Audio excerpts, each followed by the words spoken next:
श्री हरि चिन्मय वपु में लकवा का हेतु।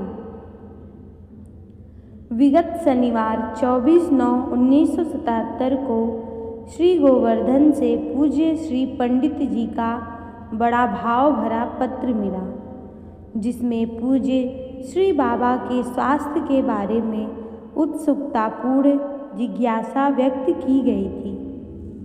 पूज्य बाबा इन दिनों अत्यधिक व्यस्त थे, फिर भी पूज्य बाबा से इन दिनों मिलने वालों की संख्या बहुत ज़्यादा थी। श्री राधा अष्टमी 20/9/1977 को थी और यह महोत्सव 29/9/77 को संपन्न हो चुका था। इसके बाद भी अतिथिगण काफ़ी संख्या में गीता वाटिका में थे। उनसे मिलना, उनसे वार्तालाप करना, उनको विदाई देना, इसी में बाबा व्यस्त थे। मिलने और बात करने का क्रम तो रात के 2-3 बजे तक चलता रहता।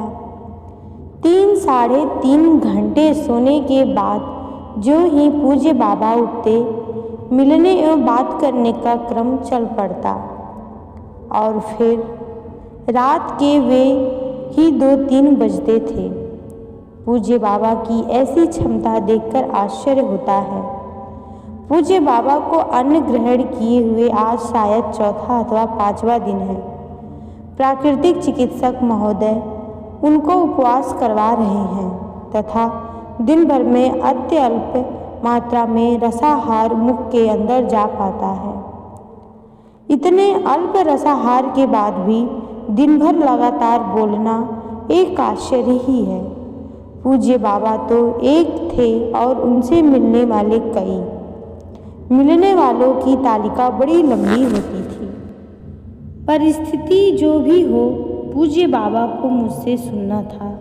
पूज्य श्री पंडित जी का पत्र जो श्री गोवर्धन से आया था। पूज्य बाबा 2 संतों के पत्र सदा एकांत में सुना करते थे। एक गोवर्धन के पूज्य पंडित जी का पत्र तथा दूसरे वृंदावन के पूज्य श्री महाराज जी यानी श्रद्धेय श्री बालकृष्ण दास जी महाराज का पत्र।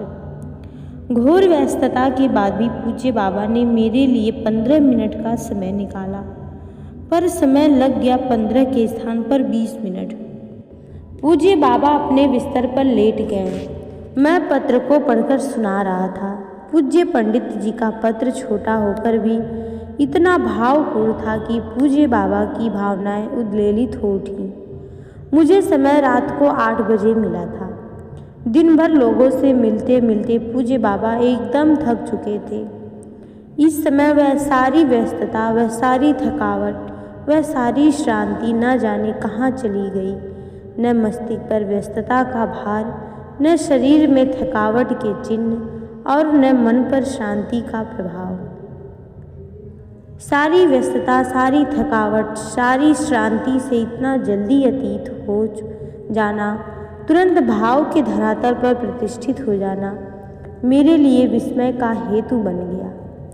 अपितु जिस प्रकार से मुझसे बात करने लगे और मुझे जिस प्रकार की बातें बताने लगे, इससे स्पष्ट लग रहा था कि पूज्य बाबा को इस लोक का धरातल छू नहीं पाता। पूज्य पंडित जी के पत्र को सुनकर पूज्य बाबा की आंखें भर आईं। आंखों के आंसुओं को वस्त्रों से सुखाते हुए पूज्य बाबा ने कहा, इस पत्र में पूज्य पंडित जी का हृदय भी उतर आया है। यह पत्र नहीं है, पंडित जी का हृदय है, उनका प्यार भरा हृदय। पूज्य बाबा का भाव जब थोड़ा शामित हुआ तो मैंने पूछा, इस पत्र का उत्तर पूज्य पंडित जी को क्या दूँ? पूज्य बाबा ने कहा, जैसा समझ में आए दे देना। स्वास्थ्य के बारे में भी जो देखते हो लिख देना। स्वास्थ्य की बात चलते ही मैंने पूज्य बाबा से कहा, बाबा, जिस रीति से आपकी चिकित्सा हो रही है उसके बारे में मुझे कुछ निवेदन करना है। अब तक उन चिकित्सकों ने ऐसे लोगों की चिकित्सा की है जिन्हें सामान्य मानव कहा जाता है और जिनका जीवन भोग परायण है। वे भूल जाते हैं अथवा यह बात उनकी ध्यान में नहीं आ रही है कि जिन बाबा की चिकित्सा करनी है उनका शरीर एक भोग परायण सांसारिक का नहीं है, अपितु है उस सन्यासी का शरीर जिनका सत्व संपन्न जीवन अत्यधिक संयमित रहा है। इस भेद को न समझ करके उनके द्वारा जो चिकित्सा पद्धति अपनाई जा रही है उससे कभी कभी ऐसा भय लगने लगता है कि कहीं आपके शरीर की स्थिति चिंताजनक न हो जाए। मैं तो एक बार और भी कहने का साहस कर रहा हूँ जिसे वे चिकित्सक लोग जानकर भी नहीं जान सकते, समझकर भी नहीं समझ सकते। यह मान लिया कि उन चिकित्सकों ने किसी सन्यासी, साधु या संत की चिकित्सा की होगी, पर आपका यह शरीर कितना अत्यधिक, कितना दिव्य, कितना चिन्मय है, यह बात उनके ध्यान में आ ही नहीं सकती। आध्यात्मिकता के साकार स्वरूप आपके चिन्मय वपु को साधारण शरीर मानकर चिकित्सा करना कहाँ तक उचित है। मेरी इस बात को सुनकर पूज्य बाबा के नेत्र आश्चर्य से भर गए कि यह गंभीर सत्य कहाँ से इस राधे श्याम के ध्यान में आ गया और कैसे यह बोल उठा। मेरी इस मान्यता से आश्चर्यान्वित हुए पूज्य बाबा अपने बिस्तर पर उठकर बैठ गए और उसी आश्चर्य में बहते हुए एक और महत्तर आश्चर्य की बात कहने लगे।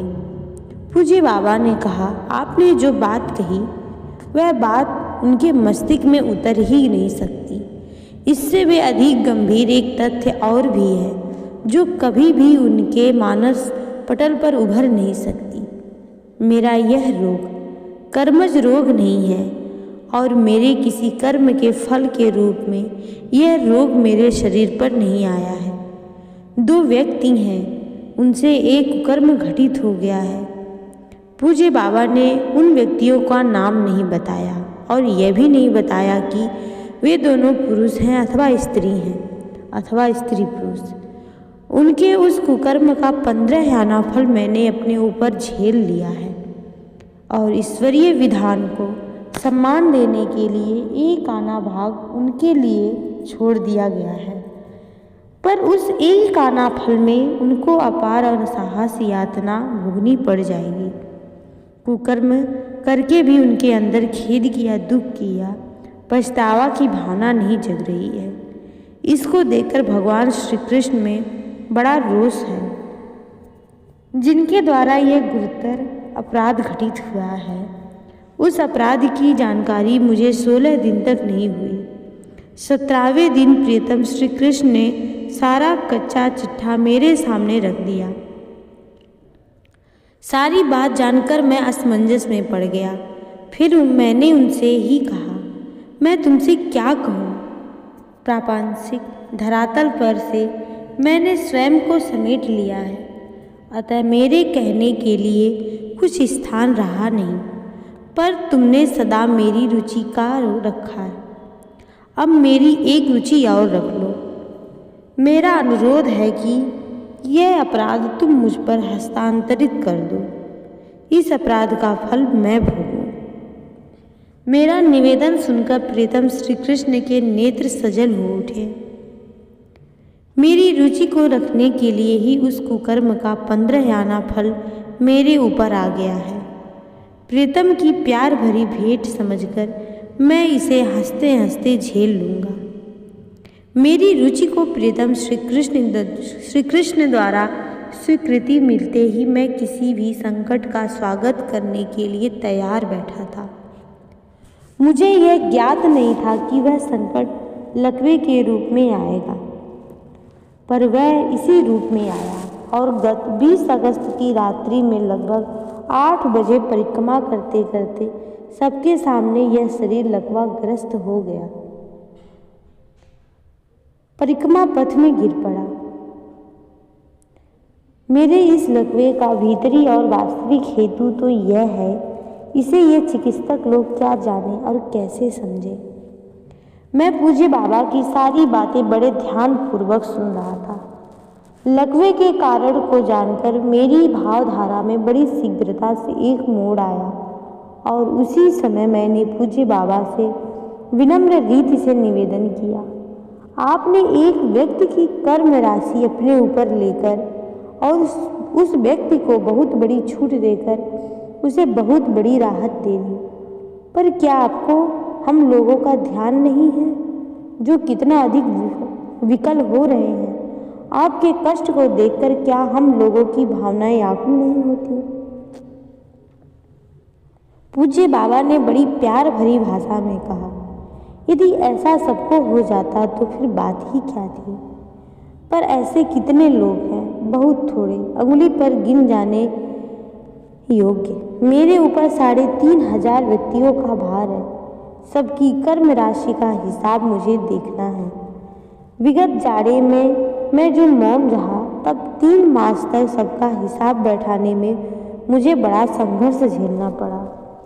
इतना संघर्ष तो कभी नहीं करना पड़ा, पर संतोष है कि मेरा परिश्रम सफल रहा। प्रियतम श्री कृष्ण ने वही कर दिया जो मैं चाहता था और जैसा मैं चाहता था। जितने भी व्यक्ति मुझसे जुड़े हैं, सबके लिए यथा योग्य व्यवस्था हो गई। पूज्य बाबा के ऐसे कहते कहते मैं भी थोड़ी भाव विह्वल हो उठा तथा आवेश में पूछ बैठा, तो क्या बाबा उन लोगों की वे सारी प्रार्थनाएं व्यर्थ है, निरर्थक है, जो लोग आपके जीवन के लिए मंगल कामनाएं करते हैं, अपने आराध्य से रो रो करके आपकी आयु और आपके स्वास्थ्य के लिए प्रार्थना करते हैं, तथा जो लोग कातर कंठ से पुकारते रहते हैं कि मेरी आयु पूज्य बाबा को मिल जाए। इसे सुनकर पूज्य बाबा सिहर उठे और सहम गए।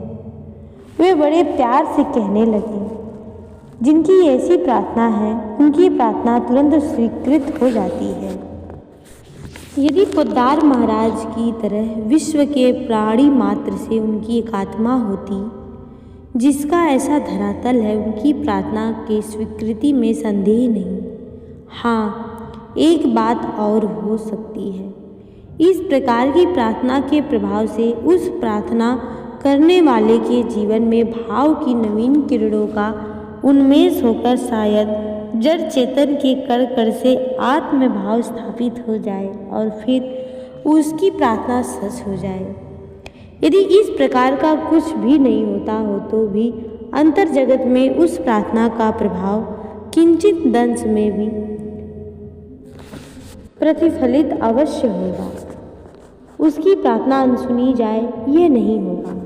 कितने अंश तक सुनवाई हो यह एक अलग बात है। थोड़ी देर रुककर पूज्य बाबा ने पुनः कहना आरंभ किया, जहाँ तक मेरे लकवे रोग की बात है, आज की ही एक घटना बताऊं। प्राकृतिक चिकित्सा करने से लकवे का प्रभाव कुछ कम हो रहा था।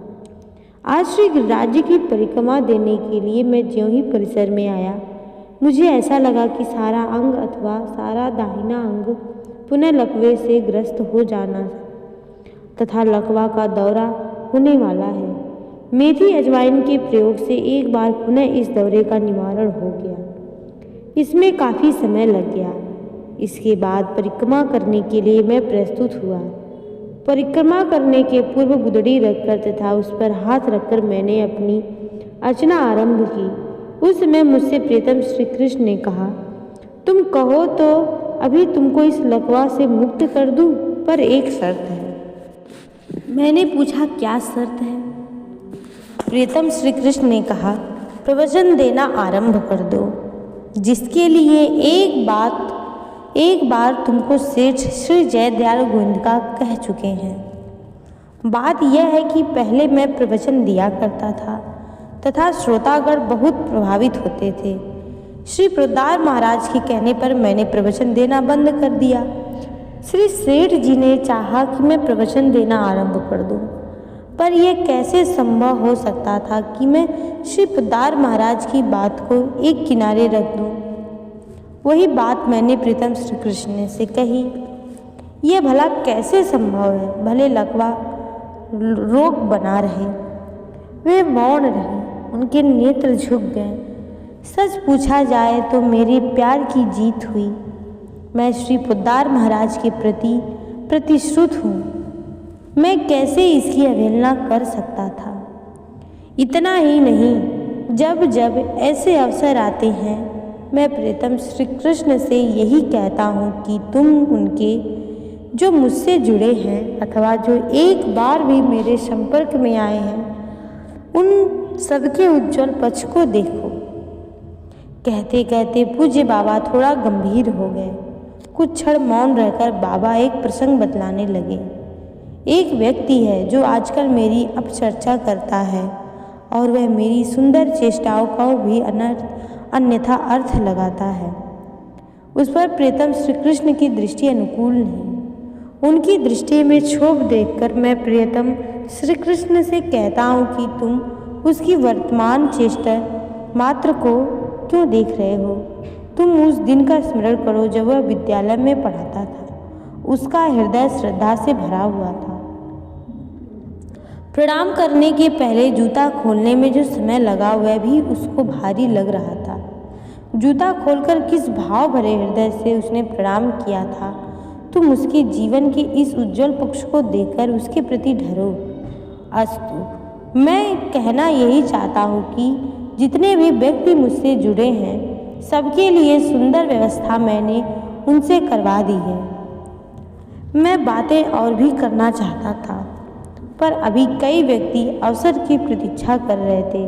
बस यही मधुर बातचीत का विराम हो गया।